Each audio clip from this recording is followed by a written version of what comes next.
Hello, welcome back, Mycelia Familia. Welcome. It's Doña Liz Don Yakiel and and Buana. Buana Bobana the cat, the tabby cat. Buana la Cubana. All right, tonight's topic is privilege, and I want to go first because last time you got the mic first. I didn't have a choice. You just threw it on me. That's just how it goes. You just gotta throw the baton to someone and hopefully they catch it. And you caught it.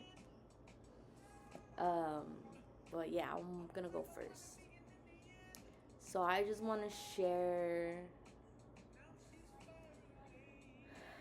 kind of check myself into, at the same time as I share these things, because this is my own personal experience. So, my privilege as a woman, you know, I know that I have a lot of privilege as a woman in today's time. For example, um, my grandmother, rest in peace, um, once expressed to me, it's really great to hear that you can speak both English and Spanish. And I remember her expressing this because she was going through a lot of health problems at the time. And the only person who can help advocate for her needs was my aunt. And my aunt worked a lot to help her out. She even pursued a career in the field just so that she can obtain the knowledge to advocate for my grandma. That's one privilege. Another one is being able to drive a car, being able to go to work, and to go outside with my hair down and wear whatever I want. And I completely understand that there are cultures out there, different countries, that may have designated roles for women. And I completely understand that. And I want to apologize to anybody if I came off in a way where I didn't really comprehend things at the time. But from my understanding, a radical mindset would question, why can I not do this as a woman? I'm going to share an experience. I came across an indigenous person and they were trying to ask my dad something about a hook. And I was trying to translate for my dad, and I touched the hook. And this person got really upset with me, told me I'm not allowed to touch this hook because in their culture, they don't let the women do eel hunting. And I, with the radical mindset, questioned that. Why can't I go eel hunting? What if I didn't have any male figures in my life to teach me to eel hunt, but I see these eels in the water and I know that I can eat that? How am I able to capture that to survive if I didn't have any relatives or neighbors to help me? That is the kind of mindset that I was coming with. But this person didn't give me the opportunity to express that and to really have a proper conversation where I could have respected their traditional roles and I could have stepped back and, provide a different way to help that language barrier for my father. But it was blown out of proportion. They called me names. I labeled the situation. And that was that. I stepped away and, left it at that. I didn't talk to that person again. But going back to women in my culture, from my understanding, as I talk to my family more, the women on my maternal side, the women stayed home. Women were the home care providers. They took care of the house, they took care of the plants, they took care of the kids, they bared children. And at the time, I learned that my grandmother had her children early on. And the privilege to be able to provide her milk supply to her children to survive is unheard of. Because right now we live in such a modern time with so much technology. That's a privilege in today's time as a mother and a woman in society today. To be able to birth my children prematurely and to have the technology to help them survive. That's a privilege to know. My grandmother didn't have that kind of support back then and had to help her children thrive just with milk supply. And that is so powerful to know that I have a different kind of privilege in today's time. And my mother was the first to go to work. My grandmother always questioned, you don't need to go to work. That's why your husband's going to work to provide for the family. And that built the stigma for men to be the breadwinners in the family. But as my parents were growing in American culture, they understood that they can't just live off of one income. They both were working their asses off. And at the time, that was during a time my mom was living through times where women's rights were being established to be able to go to work. That's why I say it's a privilege for me to be able to go to work, to be able to drive a car, to be able to simply read a book, to go to school. Because I know for a fact, my parents didn't get proper education. They didn't even have a high school diploma. My father only went up to 6th grade, graduated, and went to work. Sold things on the beach. Food to people who came and visited his area. My mother and her parents were farmers. They created their own produce and vegetables to survive while giving it to the community. So it's a privilege to know all of this in my head and discovering more as life goes on. And I just want to share this to all the women. It's a privilege to even see another woman on the internet. To know that we can do these things. And always ask yourself, can I do this? Yes, I can.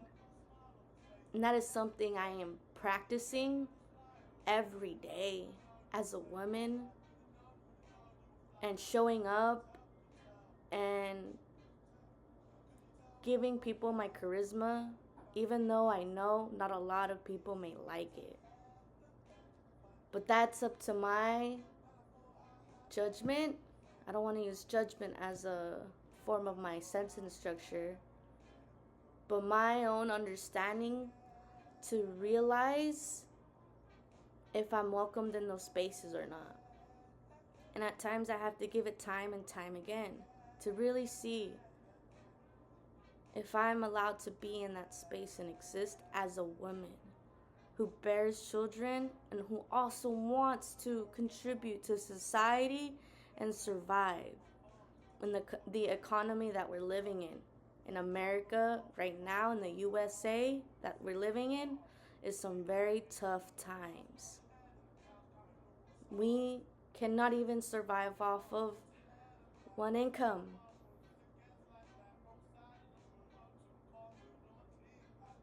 And the country wants us women to have more children. But where is the educational support? Where is the funding to support low-income families? To have daycare for us so that women can go to work and provide as well as much as the men are providing for the family. It should be equitable. But that's my own point of view on privilege.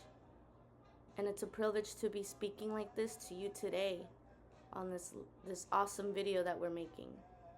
And I'm proud for the ones who are willing to listen to us and hear us out, because our message isn't to hurt anybody. Our message is to provide a sense of unity, a sense of love, a sense of peace and respect. Now I'm gonna pass it over to Doña Yakiel. What up, yo? I'm gonna just address the biggest elephant in the room. I am white and I am a man. That alone is privilege, of course. But there are many other things that I've had to learn in life that came with those titles, as well as things that I wouldn't have looked at as privilege had I not been able to be humbled.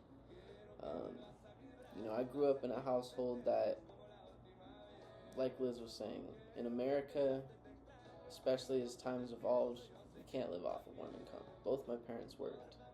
And so growing up, I didn't see that as something like what she was expressing. Her mom was the first in her family to start going to work. I grew up, I knew my grandma was working at the time. I knew my mom was working and my dad was working. My aunt, my uncle, they're all working. I just knew adults worked to provide for their family. So I grew up privileged enough to understand that adults will provide for their children, for their family. And there was a lot of love in my family. As toxic as some things may have been, there's still a lot of love there. And that's another privilege that I'm very blessed to have. Growing up, I moved around a lot. And I lived in a lot of different areas, as I mentioned in the previous video. And those different areas, you run into different demographics of people, different backgrounds. When I lived in Utah, it was a very Mormon, religious backgrounds for a lot of those families. So they had very traditional views of things. And as a really young kid, I did not understand any of that, let alone should I have. But, I moved to Orange County when I was about 8 or 9 years old.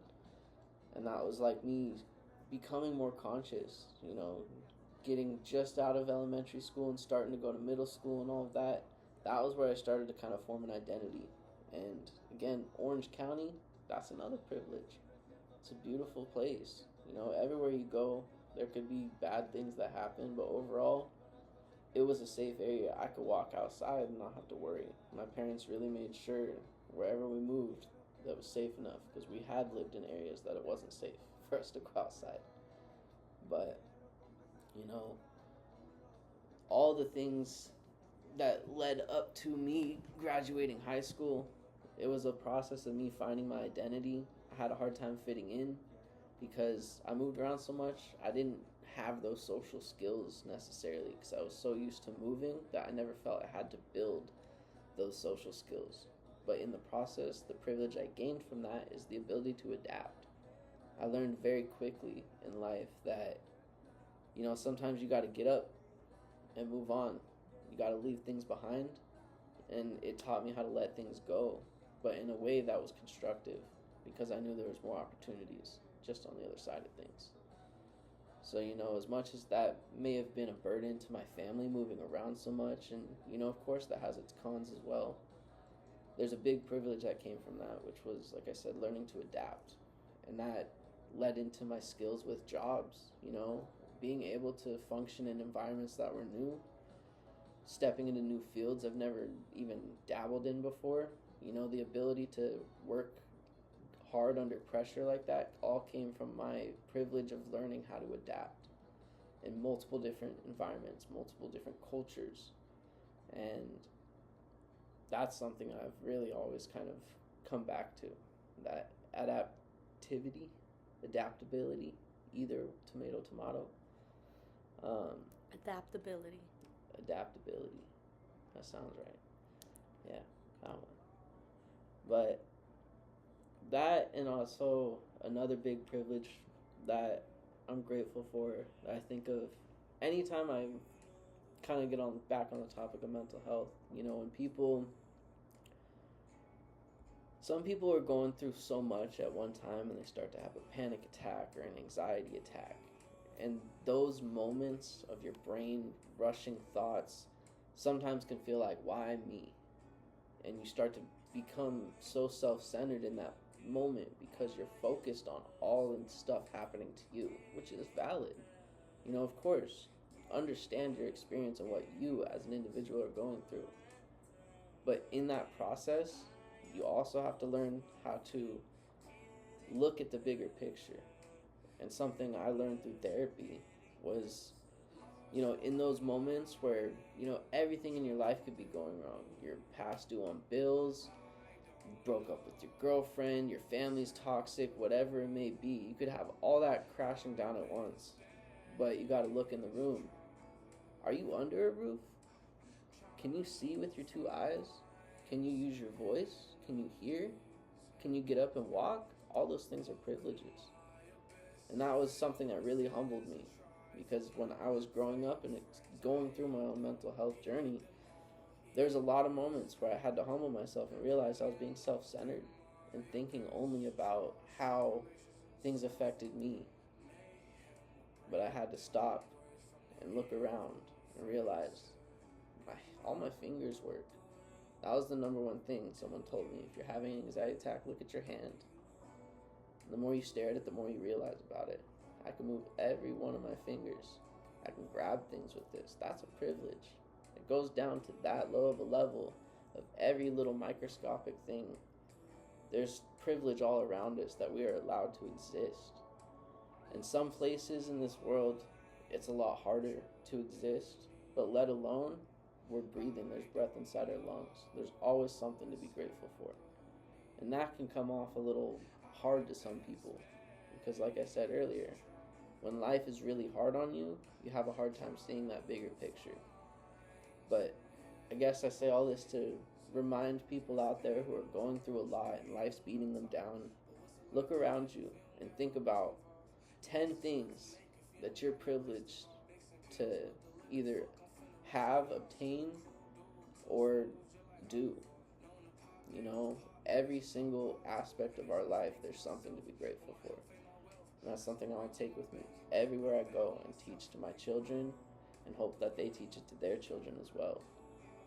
Just because there's too much ugly stuff in this world to be focused on just that. There's also a lot of beautiful in this world. This projector that's shining on us is freaking dope. And I'm tripping out looking at it while I'm talking. But I can see that shit, So I'm grateful that I can sit down right here next to Doña Liz and we can talk on this camera to people that I don't even freaking know. Actually, I know most of y'all. To the ones listening, appreciate you. And there's a homie out there that I know is going to watch this. And to him, I want to also give a little special message, because he's one of the very few people in my life that stuck around through everything. And likewise with him, I've stuck by him through all the crazy stuff in life. And he was almost my reflection for understanding the privileges I had a lot of times growing up. because there were so many situations where I noticed it wasn't that he wasn't able to, he had the privilege, but he would sit back and choose not to. And, that was his own personal choice. He had his own reasonings for that. There were things that he could do, but he'd just have to work a little harder. For instance, having a car, getting my driver's license. I was one of the first in my friend group to get a driver's license and to get a car. And that designated me as the person to drive everybody around, of course. And then other friends started to follow suit. And I watched him just not take that same path. And I always was kind of a little frustrated. Like, why aren't you doing this, bro? You have the capability. And I never understood what it was as to why he didn't want to do that. His reasoning that he had told me was he didn't like driving. Freaked him out. Like, valid. Driving's sketchy. You're driving a deathmobile, But that and so many more examples throughout our friendship have always told me, like, some people have privilege, but they choose to live a simpler life. They choose not to, for lack of a better term, abuse that privilege. Because that's also the double-sided coin there. Privilege comes with its pros and things that it gets you, but there's a price with those things.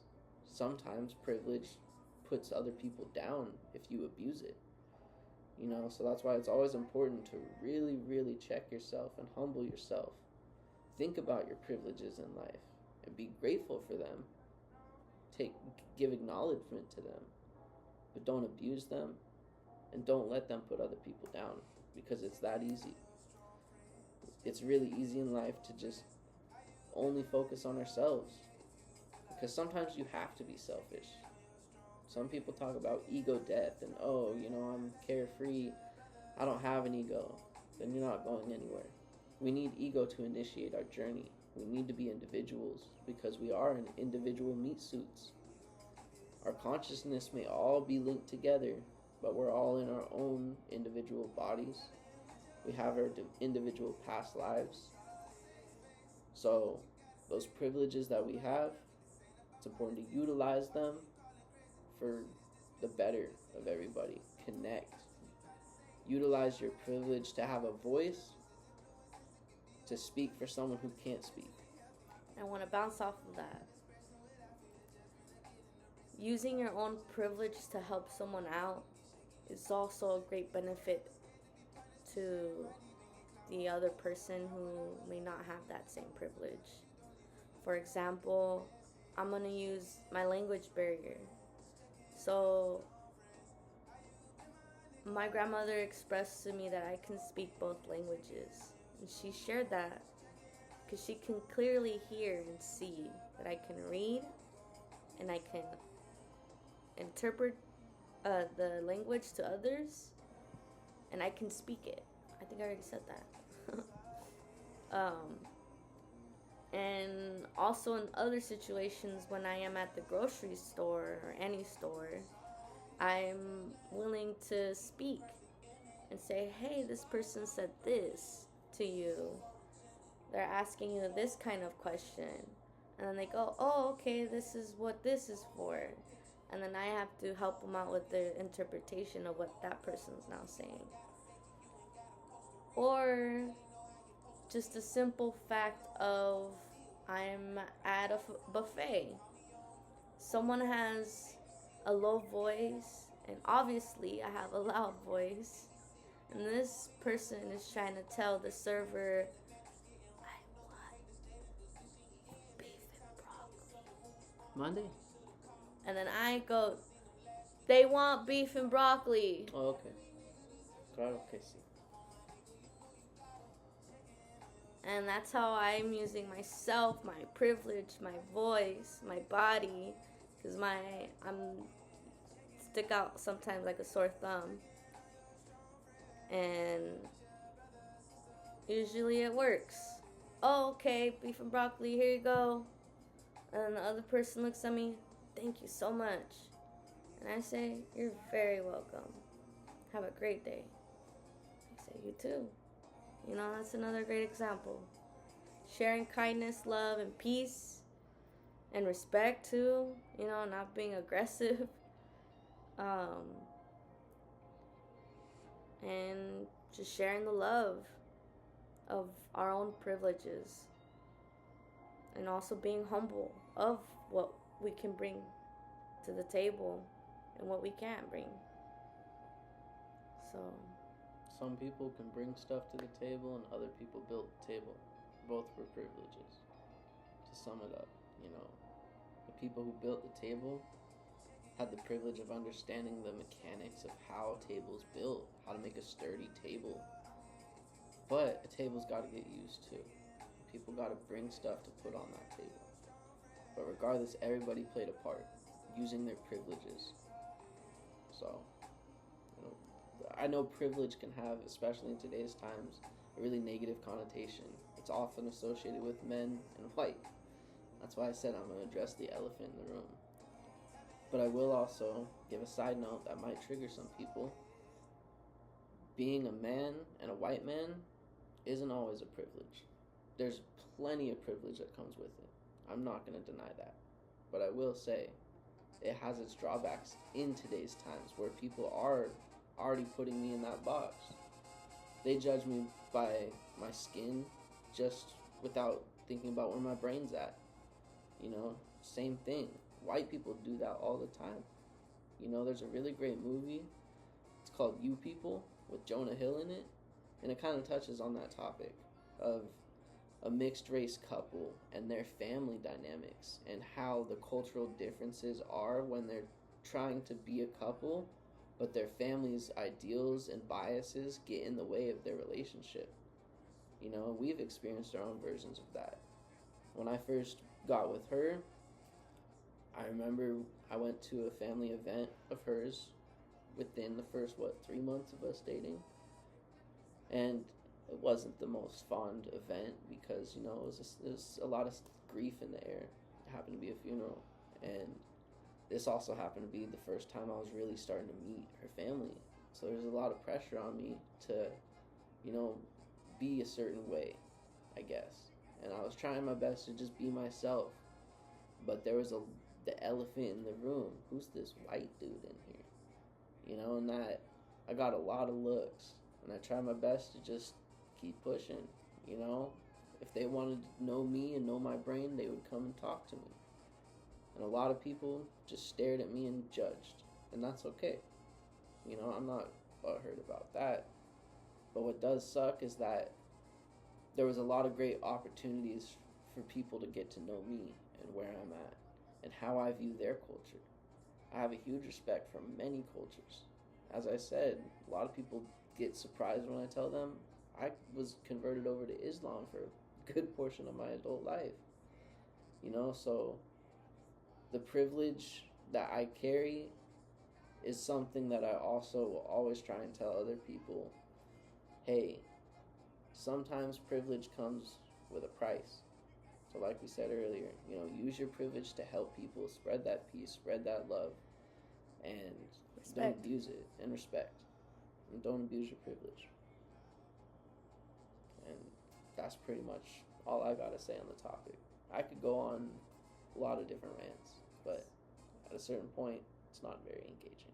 Yeah. So I think we're gonna leave it there because I completely agree with Don Yakiel, and we're gonna call it here. And we'll see you guys next time for the next video.